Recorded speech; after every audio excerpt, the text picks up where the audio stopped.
Semuanya tergantung dari nasib. Ada orang yang nasibnya bagus, ada yang nasibnya jelek. Dan nasib ini gak ada urusan sama banyaknya harta yang dipunya. Juga tidak terkait sama cantiknya wajah. Nasib ini bahkan tidak terkait sama tingginya IQ, kecerdasan. Enggak. Ada banyak orang cantik nasibnya jelek. Ada juga orang kaya nasibnya jelek. Ada juga orang miskin nasibnya jelek. Ada juga orang pinter nasibnya jelek. Banyak juga orang gak pinter nasibnya jelek juga. Nasib tidak terkait sama itu semuanya. Nasib terkaitnya sama apa? Ini saya kasih tahu. Nasib terkaitnya sama apa yang Allah bagi sebagai penentu nasib manusia. Kalau Allah memandang hambanya dengan pandangan penuh kasih sayang, orang tersebut bakal bernasib bagus, bernasib baik. Anak yang paling beruntung adalah anak yang dipandang Allah dengan pandangan penuh kasih sayang. Remaja yang beruntung adalah remaja yang dipandang Allah dengan rahmatnya. Istri yang beruntung, bukan yang paling dicintai sama suaminya, bukan yang ditransfer paling banyak sama suaminya. Istri yang paling beruntung yang dipandang Allah dengan pandangan rahmatnya. Suami yang beruntung juga seperti itu, bukan yang dicintai istrinya paling banyak. Maksudnya cintanya yang banyak, bukan istrinya yang banyak ya. Akan tetapi suami yang paling beruntung yang dipandang Allah dengan pandangan rahmat. Ibu yang beruntung, bukan ibu yang punya anak paling pintar, paling berprestasi, bukan. Akan tetapi seorang ibu yang dipandang Allah dengan pandangan kasih sayangnya. Mereka yang paling beruntung dunia sebelum kelak di akhirat nanti. Kalau urusan akhirat sih kita tanpa ragu-ragu tentu saja. Yang paling beruntung di surga yang dapat rahmatnya Allah. Yang paling beruntung saat lewat jembatan yang dapat rahmatnya Allah. Yang paling beruntung di padang mahsyar yang dapat rahmatnya Allah. Kata Allah dalam Al-Quran, A'udhu billahi minasyaitonir rajim. Fa'ammal ladhina swaddat wujuhuhum akafartum ba'da imanikum fadhuqul adaba bima kuntum takfurun. Wa ammal ladhina biyaddat wujuhuhum fafi rahmatillah hum fiha khalidun.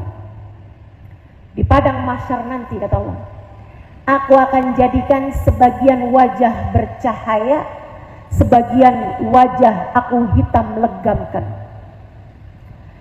Fa'ammal ladhina swaddat wujuhum, yang wajahnya Allah jadikan hitam legam, akafartum ba'da imanikum, kalian sih kenapa meninggalkan Islam padahal sebelumnya kalian telah aku beri hidayah?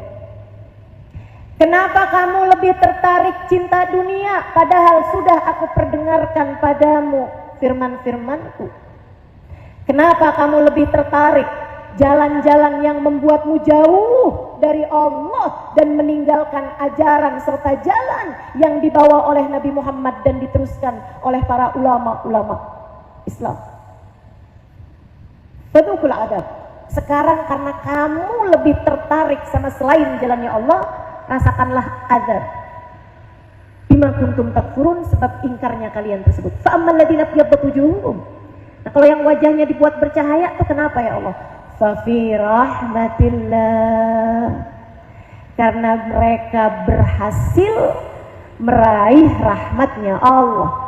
Karena mereka adalah orang-orang yang mendapatkan rahmatnya Allah. Di akhirat yang paling beruntung yang dapat rahmatnya Allah. Di kubur juga gitu. Siapa yang paling beruntung di kuburnya? bukan yang harga kuburannya paling mahal. Sekarang lagi musim nih, anak-anak kalau orang tuanya meninggal dikuburin di tempat-tempat yang mewah. Nilainya kuburan ada yang 500 juta gitu, udah kayak rumah. Masya Allah. Sehingga sekalian, nggak ngaruh itu mah. Kubur itu masalahnya bukan seberapa mahal tanahnya, akan tetapi bagaimana orang di dalam kuburnya.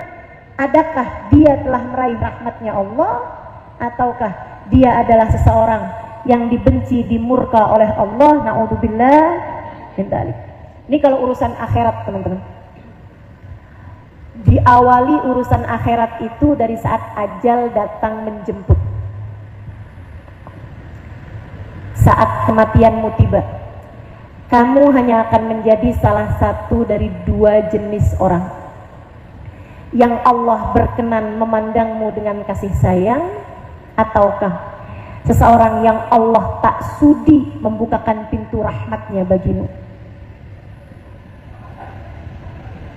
Saat ajalmu tiba, kamu hanya akan menjadi salah satu dari dua orang peraih husnul khatimah yang dicinta Allah Subhanahu wa taala, ataukah naudzubillah min dzalik Allah memurkaimu sehingga Allah tutupkan rapat-rapat pintu rahmatnya darimu. Naudzubillah min dzalik.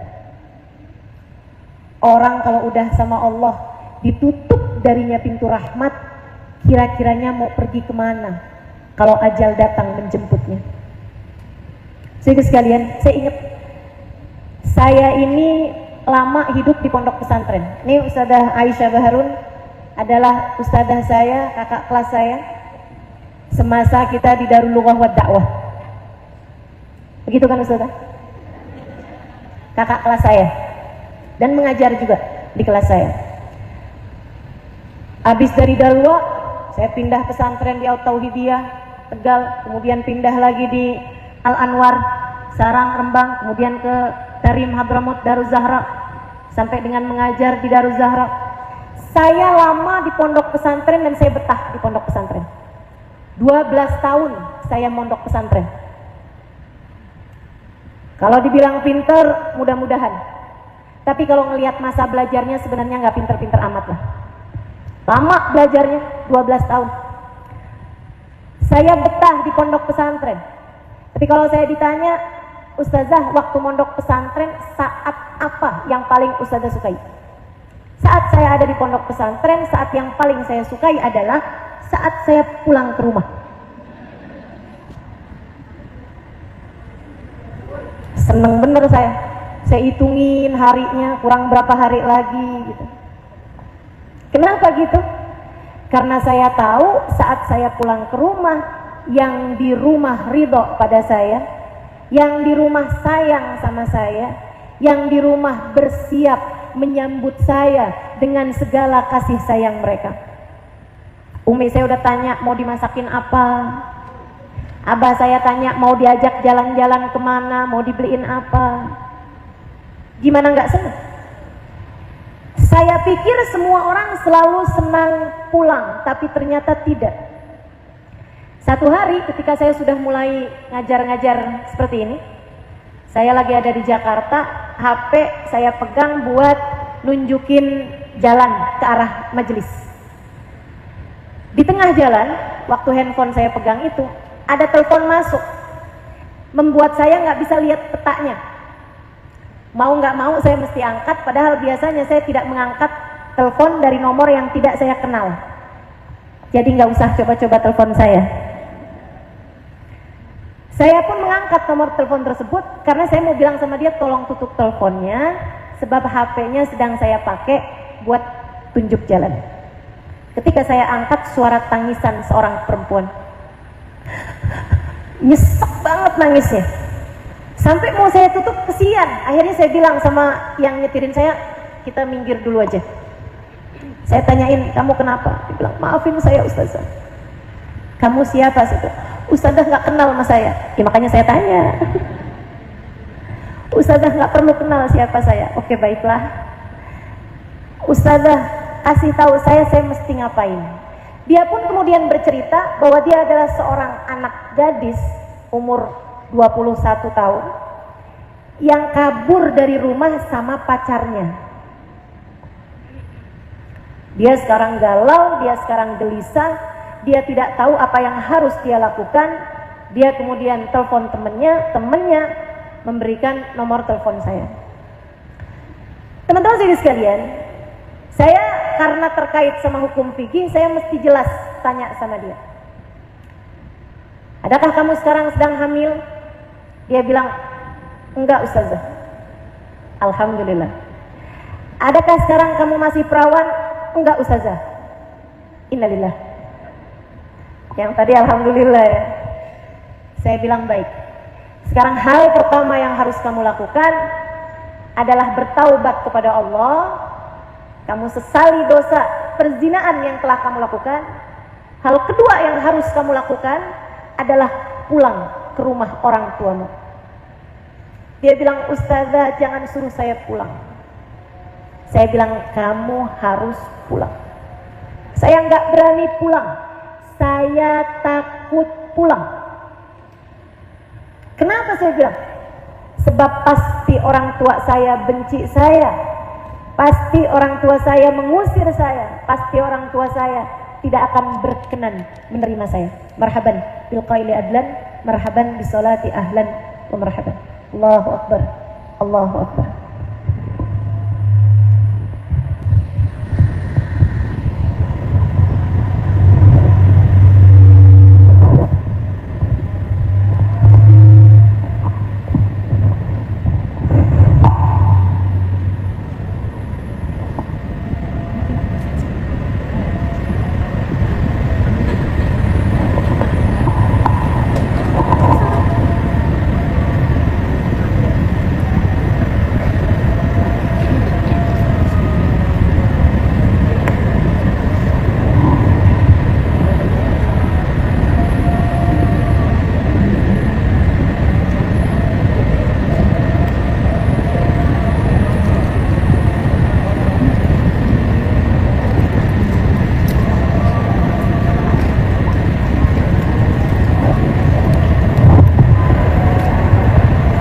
Allahu akbar, Allahu akbar. La ilaha illallah Muhammadur Rasulullah sallallahu alaihi wasallam. Allahumma rabb hadhihi ad-da'wati at-tammah was-salatil qa'imah ati sayyidina Muhammadan al-wasilata wal fadilah wasyaraf wad darajata al-'aliyata ar-rafi'ah wa ba'dul maqam al-mahmud alladhi wa'adta innaka la tukhliful mi'ad ya arhamar rahimin. Rabbi ighfirli wa liwalidayya, Rabbi ighfirli wa liwalidayya, Rabbi ighfirli wa liwalidayya, Rabbi ighfirli wa liwalidayya, Rabbi ighfirli wa liwalidayya warhamhuma kama rabbayani shaghira. Wa sallallahu ala sayyidina Muhammadin wa ala alihi wa sahbihi wa sallam walhamdulillahi rabbil alamin. Sedikit sekalian, saya bujukin dia untuk tetap mau pulang. Kemudian saya pun menutup telepon sesudah mendoakan dia. Saya jadi tahu ternyata tidak semua orang suka pulang. Enggak semua orang senang pulang. Kematian adalah seperti itu. Kematian adalah saat kepulanganmu kepada Allah. Teman-teman sedikit sekalian, kematian adalah saat kepulanganmu kepada Allah. Ada yang senang ketika pulang kepada Allah karena dia tahu yang dia temui ridho padanya, karena dia tahu yang dia temui penuh kasih sayang padanya, karena dia tahu yang dia temui bersiap menyambutnya. Akan tetapi ada juga orang-orang yang ketika datang kematian dia ketakutan setengah mati. Kenapa? Dia tahu yang di dalam rumah tak berkenan untuk menerimanya. Dia tahu yang dia temui membencinya. Dia tahu yang akan dia temui, yang dia pulang kepadanya tidak ridho padanya. Dan bu, kalau kamu punya satu keperluan, satu kebutuhan yang sangat mendesak, tapi di rumah kamu nggak ada, kamu mungkin akan telepon saudarimu. Kamu mungkin akan datang kepada tetanggamu. Satu pintu menolak, kamu bisa datang ke pintu yang lain. Satu orang menolak, kamu bisa datang kepada orang yang lain. Akan tetapi kalau kamu mati, kamu tidak datang kecuali kepada Allah. Kalau Allah menolakmu, pintu siapa yang akan kamu ketuk kemudian? Kalau di saat ajal datang menjemput, Allah tutup rapat-rapat pintu rahmatnya darimu, kemana kamu akan pergi? Saudaraku sekalian yang saya muliakan, maka penting bagimu, penting bagiku, di sisa hidup yang Allah bagi kepada kita ini, untuk mulai mencari-cari rahmatnya Allah, untuk mulai menapaki jalan mendekatkan kita kepada kasih sayang Allah. Dan jangankan sejak kematian, ini kita nih di dunia nih sekarang ini, yang paling beruntung di antara kita, saya ulangi, bukan yang punya paling banyak dari harta dunia, bukan yang dikasih muka paling cantik, bahkan bukan yang dijadikan suaminya paling cinta sama dia, bukan bahkan yang dikaruniai apa yang menjadi idealnya kehidupan seorang manusia. Bukan berarti kalau kamu belum menikah, kamu sudah pasti tidak beruntung. Bukan berarti kalau kamu sudah menikah tapi nggak dikasih anak, bukan berarti kamu bernasib yang tidak baik. Bukan berarti kalau kamu sudah punya anak, kemudian anakmu meninggal di usia kecil, bukan berarti kamu melihat nasibmu adalah nasib yang sangat buruk. Tidak, teman-teman saudaraku sekalian, tidak begitu. Yang bernasib buruk adalah yang dipandang Allah dengan pandangan murka. Yang bernasib baik adalah yang selalu dipandang Allah dengan penuh kasih sayang. Teman-teman saudaraku sekalian yang saya muliakan, saya baca Al-Quran. Saya tahu semua orang di Pekalongan baca Quran. Di Quran tuh Allah banyak cerita tentang orang-orang rugi, tentang orang-orang beruntung. Di Quran Allah cerita tentang perempuan yang bernasib jelek. Perempuan nasibnya jelek. Miskin? Enggak. Kaya raya. Jelek mukanya? Enggak. Cantik jelita. Nasibnya buruk kan? Enggak punya suami mungkin? Enggak. Dia punya suami kaya raya dan ganteng luar biasa. Enggak punya anak mungkin? Anaknya banyak. Cakep-cakep, pinter-pinter, tapi nasibnya jelek. Namanya Ummu Jamil. Ummu Jamil. Siapa itu? Istrinya Abu Lahab. Abu Lahab itu paman Nabi Muhammad yang dari gantengnya, cakepnya mukanya, sampai dipanggil dengan panggilan Abu Lahab, pemilik wajah yang menyala-nyala. Sementara istrinya ratu kecantikan kota Mekah, hingga dipanggil Ummu Jamil, ratu kecantikan. Beruntungkah? Tidak. Nasibnya baguskah? Enggak. A'udzubillahi minasyaitonirrajim. Tabbat yada Abi Lahabin wa tab. Celaka Abu Lahab, sungguh-sungguh telah celaka. Ma aghna anhu maluhu wa ma kasab. Hartanya nggak akan manfaat baginya, anak-anaknya nggak akan manfaat bagi. Wa mra'atuhu sayasla naran dzatal lahab. Dia akan masuk ke dalam api neraka yang berkobar-kobar. Wa mra'atuhu, sama istrinya tuh si Ummu Jamil, hammalatal hatab, tukang bawa kayu bakar. Katanya kaya, kok bawa kayu bakar? Orang kaya nggak bawa kayu bakar dari zaman dulu juga. Dia punya pelayan, dia tinggal beli. Tapi kenapa Allah menceritakannya sebagai pembawa kayu bakar? Teman-teman sekalian, dia punya kebencian yang besar di hatinya kepada baginda Nabi Muhammad. Kebencian itu membuat dia kerjaannya nyari pohon-pohon, tumbuhan-tumbuhan yang banyak tumbuh di rawa-rawa dengan duri-duri yang panjang-panjang. Diambilin pohon-pohon tersebut, dia taruh duri-durinya di jalanan yang kiranya akan dilewati oleh Nabi Muhammad. Kebencian, mohon maaf, bikin orang jadi bahlul. kebencian, bikin orang jadi nggak bisa berpikir wajar. Ini Ummu Jamil, kalau nggak karena kebenciannya kepada Nabi Muhammad, dia perempuan cantik, anggun, elegan. Akan tetapi karena kebenciannya kepada baginda Nabi besar Muhammad SAW, bikin dia jadi kayak perempuan yang nggak normal. Masa naruhin duri di jalanan yang kiranya akan dilewati Nabi Muhammad? Kalau kena anaknya gimana? Kalau kena cucunya gimana? Kalau kena suaminya gimana? Dan akhirnya benar, duri tersebut satu waktu mengenai kaki dirinya sendiri. Dilupa naruhnya di mana aja. Akhirnya kena ke dirinya sendiri. Dia kesakitan setengah mati. Dia pun kemudian mengarah ke sebuah pohon. Saat itulah Allah Subhanahu wa Ta'ala yang memang sangat murka kepada perempuan yang hatinya penuh dengan kebencian ini, memerintahkan malaikat Israel untuk mencabut nyawanya, tapi tidak secara wajar. Yang lain dicabut nyawanya dari atas ke bawah. Dia, teman-teman sekalian, Allah jadikan malaikat menjerat lehernya. Jadi dia punya tali yang biasa dipakai buat ngiket kayu bakarnya itu tadi, buat ngiket kayu yang ada duri-durinya tadi itu.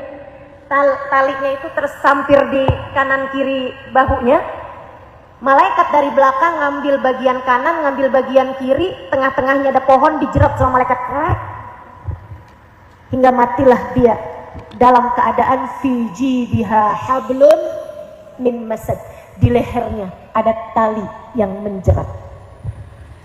Allah kalau sudah benci kepada seorang hamba, bisa sebegitu memilukan nasibnya, bisa sebegitu sengsara hidupnya, teman-teman. Abu Lahab, pernah dengar bagaimana cara Allah membuatnya mati? Dikasih penyakit semacam virus begitu ya, yang membuat dokter-dokter bilang jangan ada yang deket, nanti bisa nular. Sehingga anak-anaknya pun gak berani mendekat. Dia kepanasan, kesakitan, setengah mati, gak ada siapapun mau mendekatinya. Dia kemudian bilang dengan suara parau di akhir-akhir hidupnya, haus, haus, air, air. Anaknya ngambil galah, ditaruhin gayung di ujungnya, diambilin air, kemudian dari kejauhan meletakkan air tersebut di mulut sang bapaknya tersebut. Laki-laki yang dipandang di masyarakat, paman Nabi Muhammad, anak Abdul Muttalib, pemimpin Quraisy, kaya raya, anaknya banyak, istrinya cantik, dan seorang dengan wajah yang cakep luar biasa. Allah hinakan hidupnya, akhir hidupnya keluarganya tak ada satupun yang berkenan ada di sampingnya, sampai mati dalam keadaan seperti itu. Habis mati dokternya bilang, ini walaupun dia mati, virusnya nggak mati, dia tetap bisa nolak, tetap bisa nular juga. Apa yang terjadi? Anaknya suruh ngubur gak ada yang mau, takut nggak ada yang berkenan buat pegang badannya. Akhirnya sama anak-anaknya dibikinin sekitar jarak 2 meter 3 meter dari tempat jenazahnya, digali tanah. Habis digali tanah, pakai sekop didorong-dorong badan bapaknya sampai kemudian jatuh ke lubang tersebut. Buru-buru mereka segera menguburnya. Gak dapat rahmatnya Allah, dimurka sama Allah. Gak pernah enak, teman-teman seriku sekalian. Kamu kalau dibenci sama Allah, hidupmu gak akan pernah menyenangkan. Kamu kalau Allah memandangmu dengan pandangan kebencian, hidupmu hanya akan berisi siksaan demi siksaan. Meski berapapun yang kamu punya, meski apapun yang berhasil kamu raih di atas muka bumi ini, nasib manusia hanya bergantung dari apakah Allah merahmatinya atau tidak. Di Quran Allah juga cerita tentang perempuan beruntung. Saudaraku sekalian yang saya muliakan, perempuan yang hatinya tertambat dengan Allah Subhanahu wa Ta'ala, ibunda Nabi Musa. Hari kelahirannya ditandai dengan mimpinya Fir'aun, bahwasanya kekuasaanmu akan hancur disebabkan seorang laki-laki yang lahir di malam ini. Saudaraku sekalian yang saya muliakan, malam hari itu Yukabat, ibunda Nabi Musa, baru saja melahirkan Nabi Musa alaihissalam. Teman-teman saudaraku sekalian, Fir'aun muntab, Fir'aun marah, Fir'aun murka. Beberapa hari kemudian Fir'aun memerintahkan untuk membunuh semua bayi yang lahir pada masa tersebut. galau luar biasa hati semua orang tua. Sampai tibalah waktu itu ketika pasukan Fir'aun datang ke kampungnya Nabi Musa.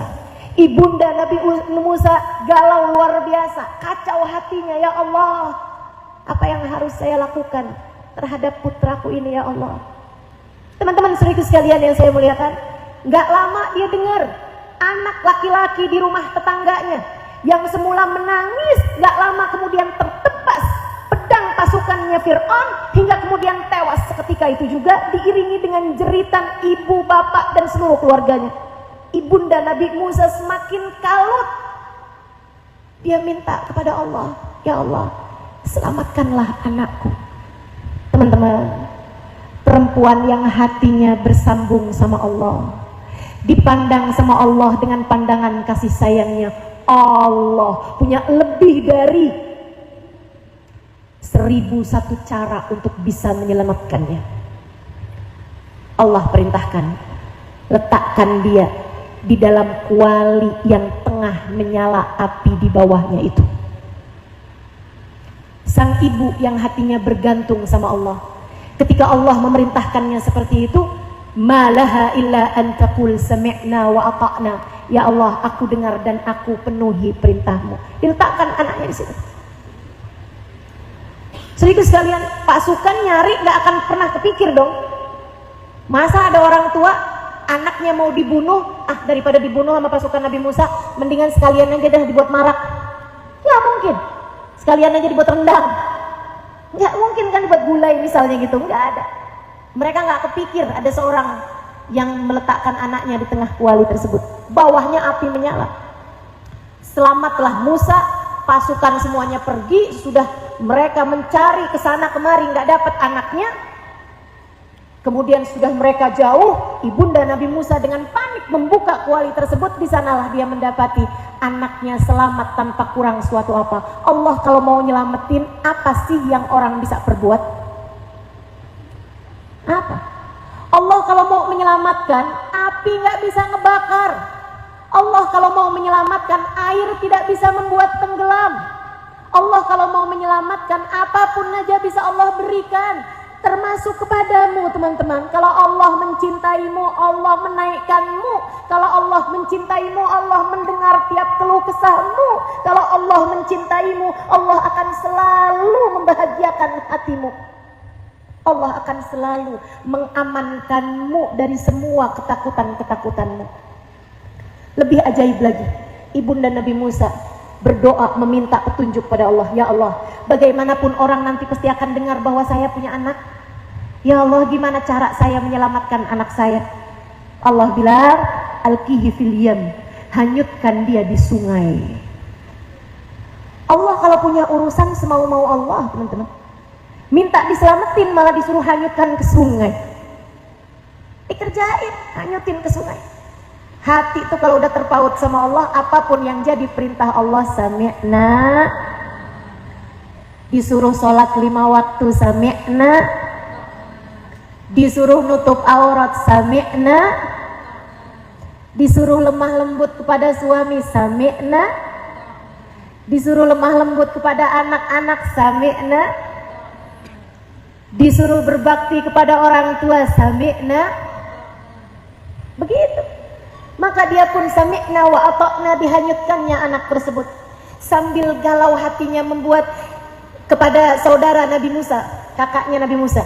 Dia bilang, nak coba liatin itu kusih, coba liatin ke arah mana air membawa adik kamu itu. Subhanallah, Allah jadikan air mengarah ke rumahnya Fir'aun. Mau diselamatkan dari Fir'aun, Allah bawanya ke tempat Fir'aun.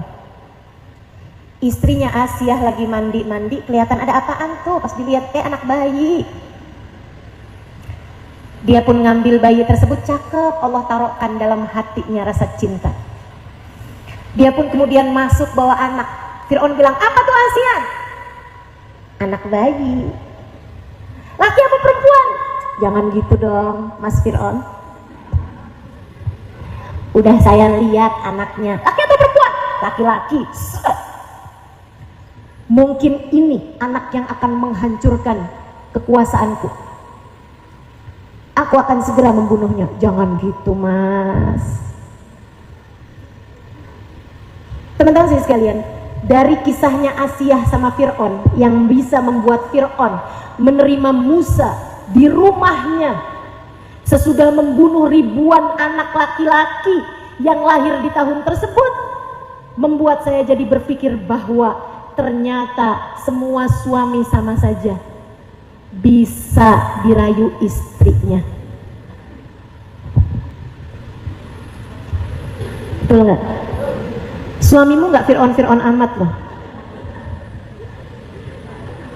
Ayo belajar jadi perempuan yang pandai merayu. Belajar jadi perempuan yang hatinya bersambung sama Allah.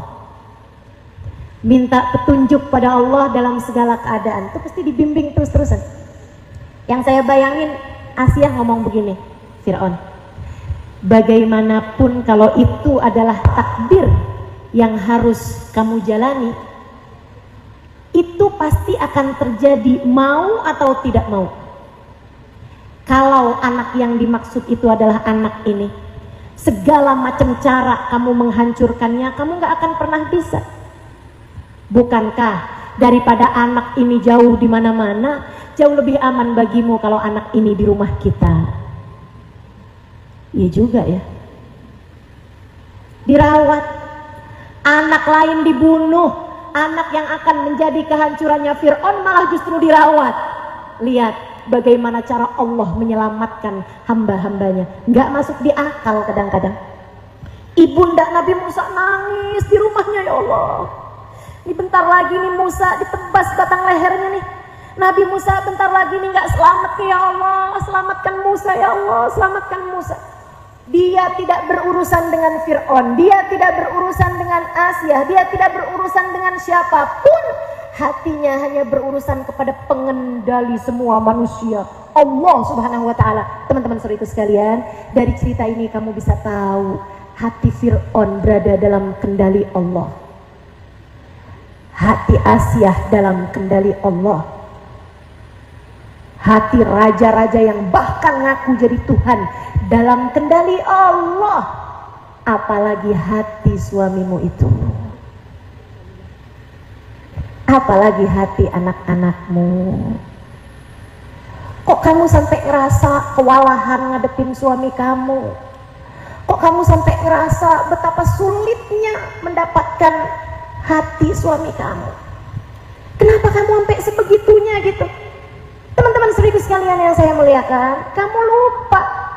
Kenapa kamu merasa capek ngadepin suami kamu? Kenapa kamu ngerasa putus asa ngadepin suami kamu? Karena kamu lupa hati suamimu berada dalam kendali Allah. Ingat-ingatin ucapan saya. Hati suamimu berada dalam kendali Allah. Makanya yang dilakukan sama Yukabat kayak begitu. Ya Allah, Musa ya Allah, selamatin ya Allah. Dan ibunda Nabi Musa tak peduli. Dia tahu semua ada dalam kendali Allah. Dia bilang, ya Allah, kembalikan Musa padaku. Ya Allah, aku tak sanggup berpisah dengan buah hatiku. Kembalikan Musa padaku. Dan Allah kalau punya mau, teman-teman, bukan hanya Musa diselamatkan, akan tetapi faharramna alaihil maradi'. Kata Allah Subhanahu wa taala dalam surat Al-Qasas, maka aku pun halangkan dari semua para ibu-ibu susu min qabl faqalat hal adullukum ala ahli baitin yakfulunahu lakum wa hum lahu nasihun. Ibundanya nih, si Asiyah ini, ibu angkatnya nih, dia minta sama semua perempuan-perempuan yang lagi punya air susu, lagi punya ASI. Kalau punya susu semua ya, lagi punya ASI, dia minta untuk nyusuin Nabi Musa. Allah kemudian faharramna alaihil maradi'. Nabi Musa kecil, baru berusia beberapa hari, tiap minum air susu dari selain ibunya, semua dilepeh. Gak ada yang dia mau. Bingung Asiyah kemudian. Asiyah akhirnya mengumumkan, siapapun di antara kalian warga negeriku yang sedang punya air susu, silahkan kemari. Aku akan menjadikannya ibu susu bagi anakku ini, dan aku akan penuhi kebutuhannya selama masa penyusuan. ibunda Nabi Musa ngantri di antara perempuan-perempuan berasi. Semua dilepeh Nabi Musa sampai farodadnahu ilaih, kata Allah. Ajaib sih ini. Allah tuh terhadap hamba yang dirahmati ajaib, teman-teman. Alangkah beruntung jika kamu menjadi salah satunya. Allah kepada hamba-hamba yang dia cinta, yang dia sayang, melakukan segala keajaiban-keajaiban. Kata Allah, faradadnahu ila ummihi. Aku kembalikan Musa kepada ibundanya. Biar kenapa ya Allah? Untuk membuktikan kekuasaanmu. Biar orang semuanya tahu bahwa engkau kalau sudah menyelamatkan seseorang pasti akan selamat juga. Enggak, kata Allah. Kai taqarra ainuha wala tahzan. Biar ibunya tenang hatinya dan gak sedih lagi. Biar ibunya gak nangis mulu. Biar hati ibunya bahagia, gembira. Kenapa gitu ya Allah? Sebab di sisi Allah air mata Yukabat begitu mulia. Sebab di mata Allah air mata dari seorang perempuan salehah begitu bernilai tinggi. Allah tidak mau air matanya jatuh untuk kesedihan-kesedihan duniawi.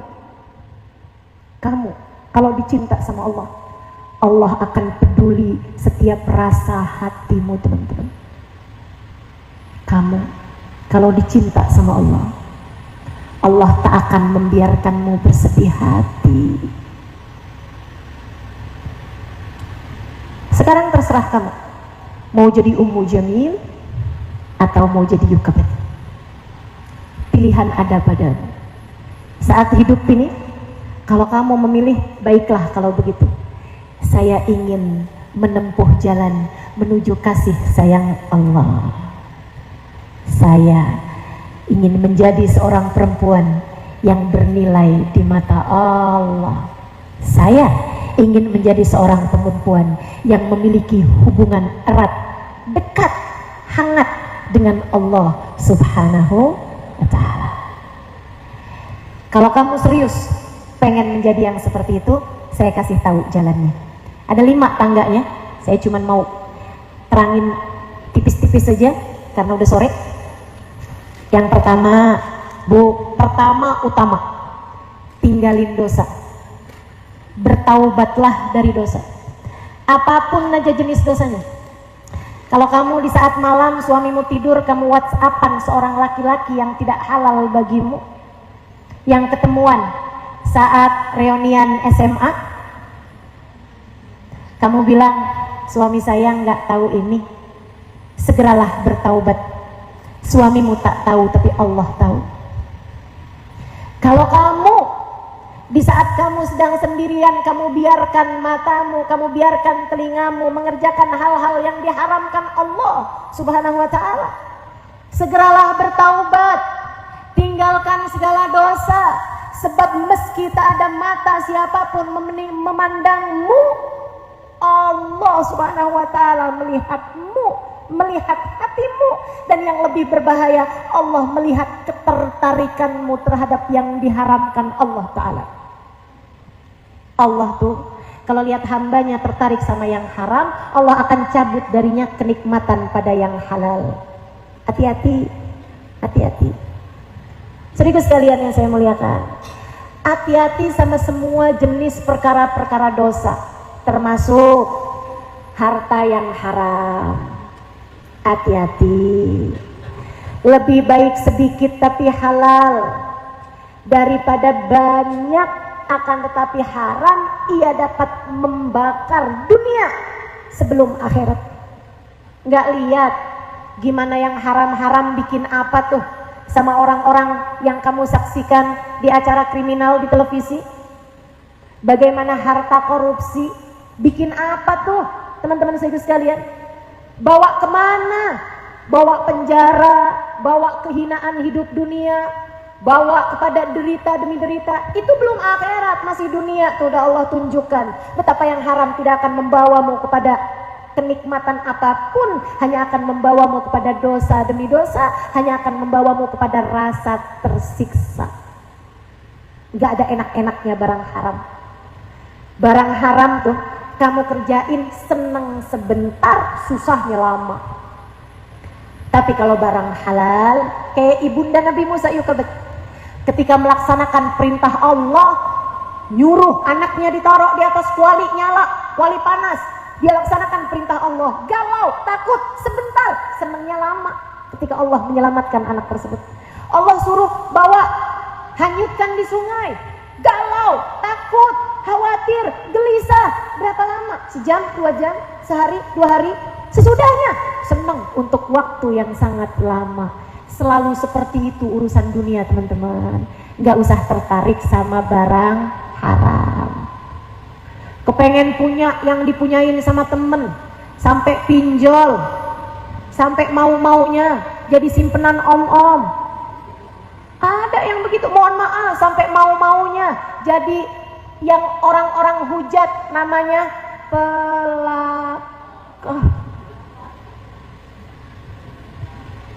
senang berapa lama? Senangnya berapa lama? Susahnya jauh lebih panjang. Jangan tertarik sama yang haram. 1, taubatilah dosa-dosamu. Yang kedua, taatlah, mendekatlah, bangunlah di waktu malam, tahajudlah. Taat tuh kelihatannya susah, tapi susahnya sebentar, nikmatnya lama. Bangun tahajud ngantuk sebentar, senengnya lama. Puasa Ramadan, laparnya sebentar, senengnya lama. Bukan begitu? Semua jenis ketaatan susah sebentar di awal-awalnya aja, lama-lama tambah ringan, tambah ringan, tambah enak, tambah enak, tambah enak. Lama-lama jadi kenikmatan beribadah. Masya Allah, Masya Allah. Yuk, mudah-mudahan bisa kita jalanin, insya Allah. Yang ketiga, kalau kamu kepengen jadi perempuan yang bisa dapat rahmatnya Allah, jadi hamba yang bisa dapat rahmatnya Allah, 1 tadi, jangan tertarik sama dosa, tinggalkan, bertaubatlah dari dosa. Yang kedua, kerjakan ketaatan, sholat jangan tinggal, aurat jangan dibuka-buka, kan gitu ya. Al-Quran kita baca, salawat kepada Nabi kita baca, majelis taklim kita hadiri, tuntut ilmu kita jalani, taat kita kerjakan. Yang ketiga, hatimu bersandarlah hanya kepada Allah yang satu. Jangan bersandar kepada siapapun atau apapun teman-teman. Semua lemah, semua tak berdaya. Kamu sandarannya mau Allah aja. Ingetin diri terus, ingetin diri terus, ingetin diri. Suami hatinya lagi berpaling kepadamu, ingetin diri. Wahai diri, tenang, yang tenang. Hati suami ada dalam genggaman Allah. Ya Allah, kembalikan hati suamiku hanya kepadaku. Begitu? Enggak. Terus biarin aja nih hati suami berpaling kepada perempuan lain. Enggak gitu juga.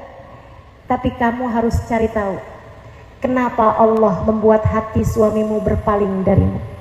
Bisa jadi karena Allah melihatmu meletakkan cintamu kepada suamimu sepenuhnya. Allah cemburu padamu. Saya sering berpikir bahwa ketika hati suami berpaling dari seorang istri, itu adalah cara Allah untuk mengenalkan kepada istri tersebut bahwa hanya cinta Allah lah yang sejati. Allah kayak lagi mau bilang, tuh liatin, kamu sih cintanya sama suami aja, aku kamu tinggalkan. Lihat, hati suamimu bisa mudah berpaling darimu, sementara aku, apabila aku cinta padamu, aku akan mencintaimu selamanya. Gitu. Mendekatlah kepada Allah. Teman-teman saudaraku sekalian yang saya muliakan, sandarannya sama Allah aja, sandarannya sama Allah aja.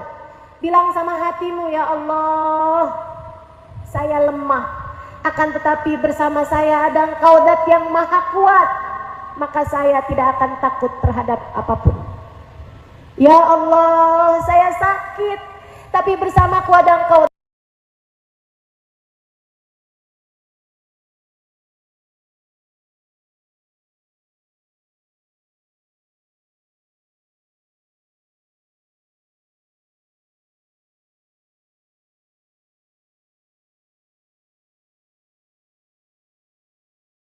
Dalam keadaan santai, hidupnya tenang terus, hidupnya santai terus.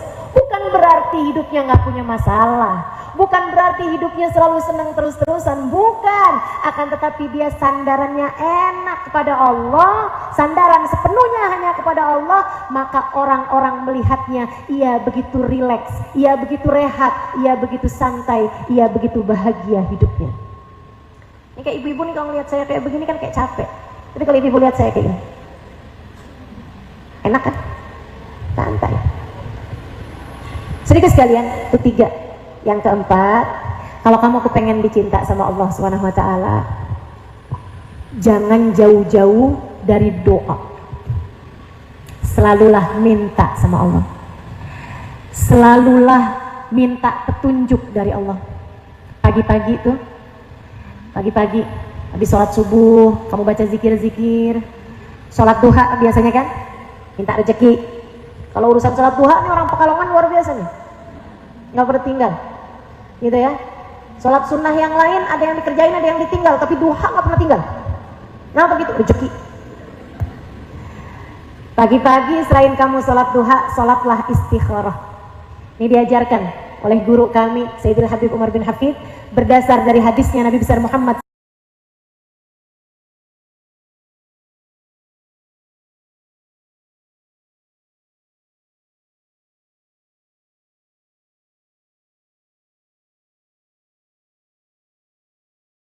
sholat istikharah, sebagaimana Nabi selalu mengajarkan kami untuk tidak pernah meninggalkan sholat fardu. Sampai sebegitunya, tiap pagi sholat istikharah. Ulama ada yang banyak ngebarenginnya sama sholat isyraq, bahkan ada yang ngebarenginnya sama sholat qobliyah subuh. Tapi kalau kami biasa mengerjakannya ngebarengin sama sholat isyraq atau sholat duha. Usolli sunnatal istikharah rak'atain lillahi ta'ala. Habis selesai sholat kamu angkat tangan, ya Allah, ada hari baru lagi yang kau minta kami menjalaninya ya Allah. Nggak ngerti, nyerah, nggak ngerti gimana saya harus menjalaninya seperti yang kau inginkan. Maka bimbinglah hambamu ini ya Allah, agar dapat menjalani hari ini dengan cara yang terbaik. Bimbing mata, bimbing telinga, bimbing lisan untuk bisa melakukan yang terbaik. Bimbing hati ya Allah, biar dapat merasakan semua rasa dengan cara yang terbaik. Nanti dibimbing, sedihmu karena Allah, banggamu karena Allah, senangmu karena Allah. Allah bimbing nanti kamu menjalankan hari-hari sesuai dengan cara para hamba-hamba Allah menjalani hari-harinya. Dan yang terakhir, kalau kamu pengen selalu jadi hamba Allah Subhanahu wa Ta'ala yang dicinta sama Allah, bergaullah dan cintailah hamba-hamba yang tercinta di sisi Allah. Wa fi muqaddimihim, yang terutamanya manusia paling tercinta di sisi Allah, baginda Nabi besar Muhammad sallallahu alaihi wasallam. Hatimu mesti kenal cinta sama Nabi Muhammad. Hatimu mesti kenal cinta sama semua orang-orang yang dicinta sama Allah. Kenal Sayyidah Fatimah, kenal Sayyidah Khadijah, kenal Sayyidah Aisyah, kenal kehidupan orang-orang soleh. Hatimu cinta sama para ulama, hatimu cinta sama para ustazah, hatimu cinta sama para kubaba. Itu jalan teman-teman, itu dasar, itu modal hidup dalam petunjuk Allah Subhanahu wa Ta'ala. Hati penuh cinta kepada hamba-hamba Allah yang soleh. 5 hal itu kalau kamu jalanin dalam kehidupan, kamu jauh dari dosa-dosa, kamu kerjakan semua perintah dan ajaran Allah Ta'ala, hatimu tidak bersandar kecuali kepada Allah, hatimu tidak tertaut, tidak bergantung kecuali kepada Allah Subhanahu wa Ta'ala, hatimu tidak berharap kecuali kepada Allah Subhanahu wa Ta'ala. Dan yang keempat, kamu selalu dekat dengan permohonan, berdoa, beristikharah, minta petunjuk Allah SWT senantiasa. Yang kelimanya, kamu selalu berkawan, berteman dengan orang-orang baik-baik, berteman, berkawan dengan baginda Nabi besar Muhammad, sehingga Nabi senantiasa ada dalam hatimu. Kamu selalu ingat kepada beliau, berkawan dengan orang-orang saleh, berkawan dengan para ulama-ulama. 5 hal tersebut kalau kamu jalankan layak menjadikanmu seorang perempuan yang berhasil meraih rahmatnya Allah. Dunia kamu bahagia, mati kamu husnul khotimah, di akhirat nanti kamu akan masuk surga.